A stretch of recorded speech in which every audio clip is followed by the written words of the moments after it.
Alright, just got out of the new Ghostbusters screening of the new movie. I'm going to do a red light review, which essentially means every time I have to stop or I hit a red light, I'll talk about the movie, what I saw, what I think.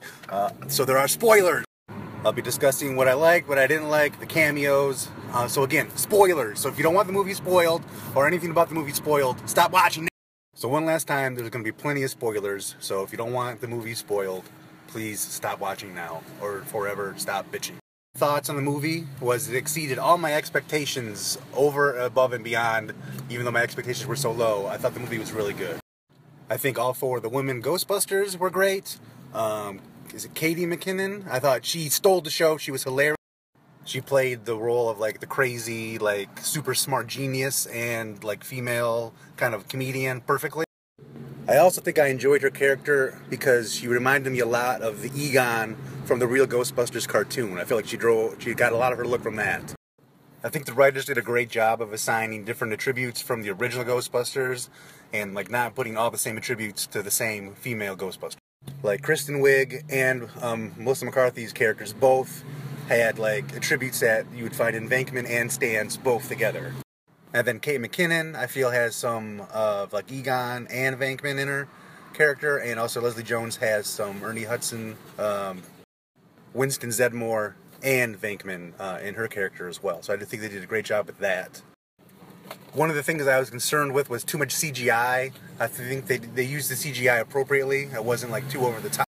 Let me hit the cameos real quick. Everybody from the original Ghostbusters cast, other than Rick Moranis, has a cameo, including Harold Ramis. But his wasn't like a cameo in person. You actually see him as a statue in part of the flick. So he's in there, and they also give like a for Harold at the end of the movie.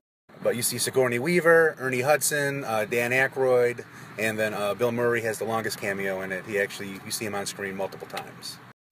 A couple things I didn't like. They started to like expand on the types of weapons that they were using, coming up with bombs and like brass knuckles. The brass knuckles and some of the handguns and some of the stuff that they were making was a little kind of crazy, a little too out there. But again, they had proton packs too, so. They also really parallel the first story arc of the first Ghostbusters, which in some ways is good, in some ways is bad. So essentially, like how the Ghostbusters get started, what else is very similar to the movie? The way the Ghostbusters get started and the way the mayor thanks them and then needs their help, that's also similar to the first one. And then the way they have to get rid of the demons, or the evil spirits, or whatever you want to call them, the ghosts, is very similar to the first one too. But overall, they did a good job. I in no way feel like they desecrated my childhood. I think they did a good job. They wrote the movie very well, and I think they took care of the diehard Ghostbuster fan. Now that I'm home, I gotta hurry up and wrap this up. But overall, movie was good. If you're a Ghostbusters fan, I think you should check it out. I think you'll enjoy it. There's a lot of adult humor. There's a queef joke.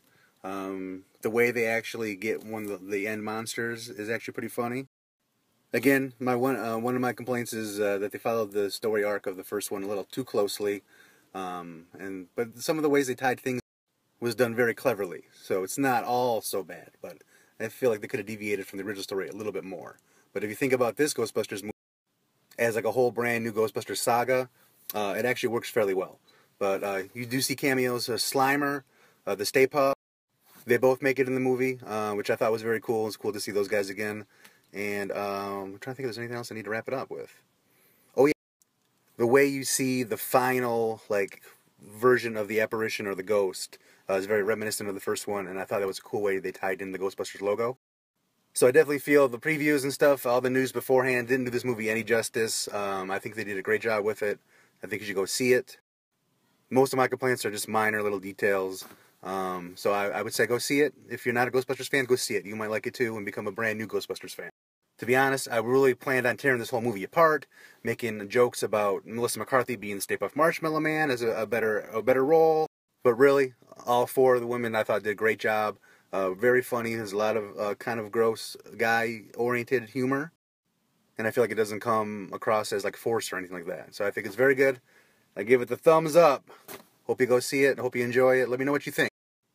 Also, don't be scared to share this with your friends. Let them watch it and talk about the movie, but mostly just promote my Snapchat. That's the main goal. Promote my Snapchat and my Twitter at whotheFisJC. for more ridiculous stuff. And I'll do other red light movie reviews when I go see movies a little early.